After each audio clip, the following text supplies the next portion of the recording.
Everyone, আসসালামু আলাইকুম। আশা করি আপনারা সকলে ভালো আছেন। ফিরে এলাম আপনাদের জন্য নতুন আরও একটি রেসিপি নিয়ে। আজকের রেসিপিতে থাকছে ম্যাঙ্গো সিয়া পুডিং। এটা তৈরি করা কিন্তু খুবই সহজ। চলুন তাহলে দেখে নিই এটা কিভাবে তৈরি করতে হবে। এটা তৈরি করার জন্য এখানে মিডিয়াম সাইজের 2টা আম এরকমই কিউব করে কেটে নিয়েছি। এখন এগুলোকে আমি একটা ব্লেন্ডারের জারের মধ্যে নিয়ে নিচ্ছি। এখন আমটাকে আমি ব্লেন্ড করে আমের পিউরি তৈরি করে নিব।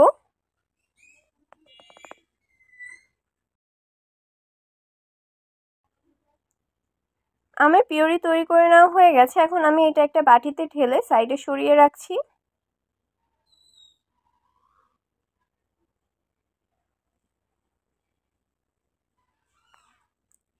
এবার আমি আরও একটি বাটি নিয়ে নিচ্ছি আর এর মধ্যে দিয়ে দিচ্ছি 1/4 কাপ চিয়া সিড, দিয়ে দিচ্ছি 1.5 টেবিল চামচ চিনি, 1/4 কাপ ম্যাঙ্গো পিউরি, আর দিয়ে দিচ্ছি 1 কাপ দুধ।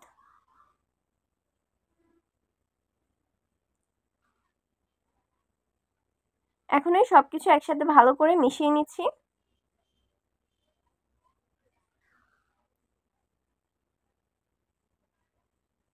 সবকিছু ভালো করে মিশিয়ে নেওয়া হয়ে গেলে এটাকে আমি 3 ঘন্টার জন্য রেস্টে রেখে দিচ্ছি।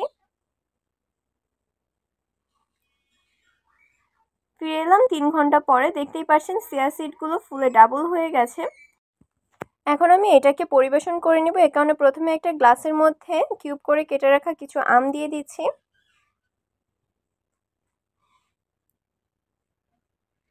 এখন এই গ্লাসের প্রায় অর্ধেকটা আমি চিয়া সিড দিয়ে ভর্তি করে দিচ্ছি।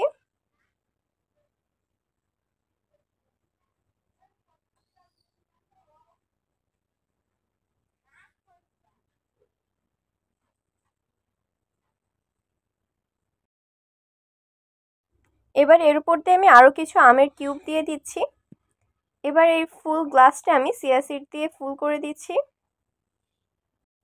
আর এরই সাথে তৈরি হয়ে গেল মজাদার ম্যাঙ্গো সিয়া পুডিং। দেখলেন তো এটা তৈরি করা কতটা সহজ। আপনারা অবশ্যই বাসায় একবার ট্রাই করে দেখবেন। তো আমার আজকের রেসিপিটি এই পর্যন্তই। সবাই ভালো থাকবেন, সুস্থ থাকবেন। আল্লাহ হাফেজ।